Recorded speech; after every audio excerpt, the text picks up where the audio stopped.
On to prime factorization today. Factorization is a long word, kind of fancy, but really it just means like you're breaking something down. We've talked about how factors are the two numbers that you can multiply together to get a number. So we are breaking these numbers down until they are prime, and that all we have is factors left. Sounds really confusing, but I promise you it's not.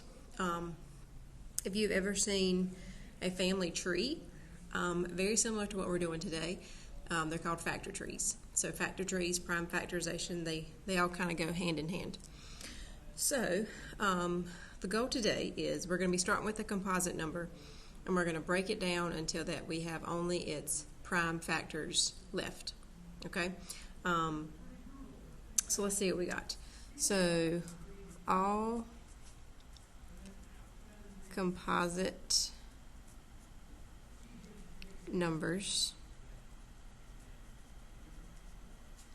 can be expressed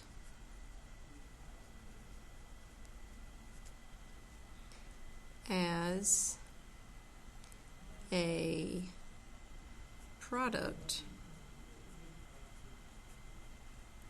of prime numbers. Okay, so pretty much what that's saying is that, like, if I have 12, okay, well, what gives me 12? Well, 3 times 4 gives me 12. Which is true. It's accurate. But what prime factors do is they want to break it down even further than that, and we'd break it like this: 3 times 2 times 2. So it's still going to give me 12. But these numbers down here are prime, okay? The whole goal is just to make it so that those numbers at the bottom are prime, okay? Because if I do 3 times 2 is 6, 6 times 2 still gives me 12, okay? So that's what we're doing, is we're breaking it down as far as it can go until everything is prime, all right? So let's look at some examples.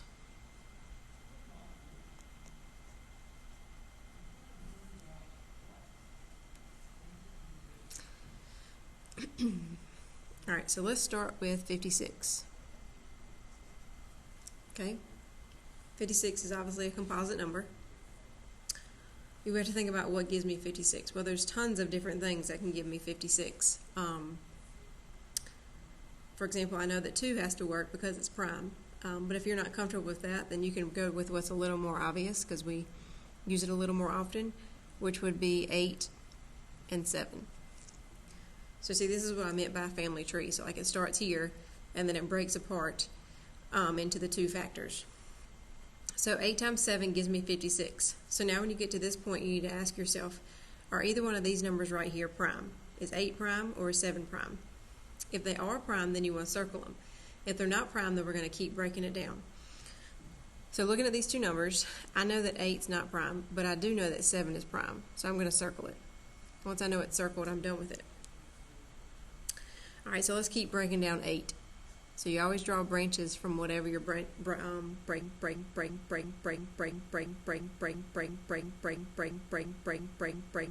not using ones, okay? So never pick 1 times something. So what gives me 8? Well, that would be 2 and 4.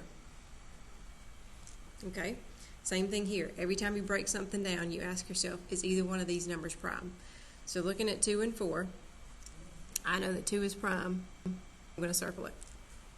Okay, 4 is still not prime, so I'm going to break it apart. Well, if I need to break it apart, that means I need to draw my tree limbs and break it apart.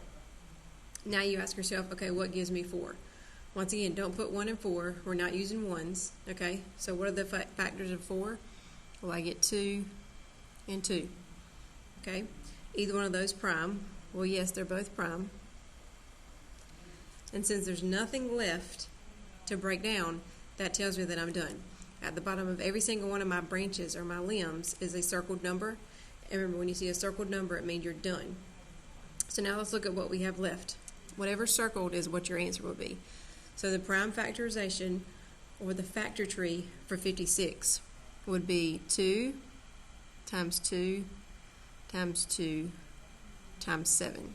And all I did was rewrite those numbers that I just circled. Okay? It doesn't really have to be in a certain order. I usually just go from least to greatest. Okay? But remember we had that lesson on exponents. So now is a big time that you're going to see exponents being used. You can write it like this, and this is 100% correct. Okay? Because if you look at it, 2 times 2 is 4. 4 times 2 is 8. 8 times 7 gives me 56. So I know that this is right. All of these are prime. Okay? But if I wanted to rewrite it a shortened way, I could do 2 to the third times 7. Either one of these is right. On your homework, it's going to want you to write it with exponents. So if you write it like this is perfectly fine, but you just need to know that this is the exact same thing. So either one of these answers is totally equal. Okay? They're the exact same thing. Remember, I got this 3 right here because there's 3 2's right there. Okay? Alright, another one. 72. Alright, well, what gives me 72? Well, once again, there's lots of things that give you 72. If I choose to start one way and you choose to start another way, if we both do it correctly, you'll still get the same answer, and I'll show you that in just a second. But let's start with this one. So 72, what gives me 72? Well, 8 times 9 gives me 72. Either one of these prime. Neither one of those is prime, so I got to keep breaking it down. Remember, don't assume that 9 is prime just because it's odd. So we're going to break this one down, but we also need to break this one down. It's really important that you stay organized with this lesson because the branches or the limbs, they get really tangled if you do not keep things organized. All right, so what gives me 8? Well, 2 times 4 gives me 8. What gives me 9? 3 and 3. Okay? So now remember, once you break it down, you ask yourself, is either one of these numbers prime? Well, I know that 2 is prime, and I know 3 is prime. So I'm getting close, but I'm still not finished yet because 4 isn't broken down. So let me break down 4. What gives me 4? Well, that would be 2 times 2. Both of those are prime, so I'm going to circle them. Okay? So now every branch or limb, whatever you want to call it, has a circled number at the end. I know that so I can write this answer as 2 times 2 times 2 times 3 times 3. But once again, if I wanted to use exponents, which most of the time they do, we would shorten this. So there's 3 2's, 2 to the third power, times, there's 3 3's, so 3 to the second. Either one of these answers would be completely acceptable. And just to double check, 2 times 2 is 4, 4 times 2 is 8, 8 times 3 is 24, 24 times 3 gives me 72. So I did it correctly. Okay? So just to show you that you could do it a different way, if we decided to start, let's do 72. Let's look at 72 again. I'm showing you this for a reason. Let's say that I chose to start with 8 times 9, but Megan, whoever, chose to start with 2 and 36. 8 times 9 gives me 72, but so does 2 times 36. So both of these ways are perfectly fine. But I want to show you that you're going to get the same answer regardless of what you start with, as long as you don't start with 1. So 2 and 36, either one of these prime.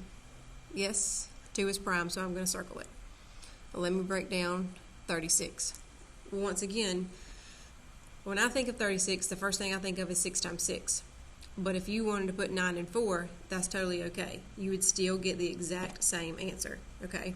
So I'm going to put 6 and 6. Either one of those prime?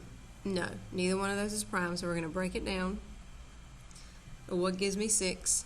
Well, it'll be 2 and 3. And all of those are prime, so now I'm going to circle them.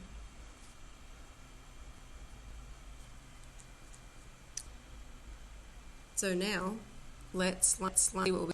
Now you can just put these however you want to. I kind of like to group the number go together, like 2, 2, 2, those 2's. Now I've got these 3's, and if you'll notice, it's exactly the same as the one we just did. So that's just showing you that you can choose to start with whichever you're more comfortable with, and you'll still get the same answer. Usually if we're sitting in class, I have students do this sitting side by side, and students will start with two different numbers and they'll assume that the other one's doing it wrong, but then when you get to the final answer, you see that you get the same thing. All right, let's try to fit another one in here. Let's do 64. Okay. So 64, once again, there's lots of different options. You can do 2 and 32, you can do 8 and 8. There's just tons of different things you can use. Probably the most common would be 8 and 8. All right, 8 and 8, neither one of those is prime, so I got to keep breaking it down. If I had a pencil, which I probably should have brought, I would do this. I would put a 4 and a 4 right here, because that's a common mistake that a lot of students make. They get in a rush and they just assume that 4 and 4 gives me 8. But remember, we're not adding, we're multiplying. So it should be 2 and 4, 2 and 4. Okay? Anything on this row prime? Yes, 2 is prime. Okay? Now let me break down 4, which would be 2 and 2 again. And then 2 and 2 again. So now we write our final answer. Well, I've got 1, 2, 3, 4, 5, 6. So 1, 2, 3, 4, 5, 6. Or you could just do 2 to the 6th power. Once again, either one of those answers is correct. Okay? All right, I got 3 minutes. I'm going to do this last one real quick. So 120. Well, what gives me 120? Well, the first thing I think of is 10 and 12. If you've thought of 60 and 2, that's totally fine as well. You'll get the same thing. All right, let me break down 10 because it's not prime. So 2 and 5. Let me break down 12. 2 and 6. Once again, if you had put 3 and 4 right here, you would still get the same answer when everything's over with. Let me circle what's prime. 6 is not prime. 6 can still be broken down, so I'm going to break it down. And now everything is prime. So let's list out what we got. Well, I've got 2, 2, 2, 3, and a 5. Now let's just double check. 2 times 2 is 4. 4 times 2 is 8. 8 times 3 is 24. And then 24 times 5 gives me 120. So to rewrite this with the exponents, I would get this. Okay? So a couple of big things to remember with factor trees is, first of all, you have to stay organized. Second of all, you need to be aware of which numbers are prime, because obviously once you know which ones are prime, you know when to stop on your branch. And you need to make sure that you stay organized, because if things start getting tangled and overlap, it's going to be super confusing for you. Ones like this up here, where you have a lower row and an upper row, make sure you don't forget to go back and include these ones that you circled up here. Anything that's circled has to be included answer down. So don't leave anything off. And also, lastly, make sure whatever you have as your answer, you go back and double check that what you actually multiply does give you the number that you started with. Okay?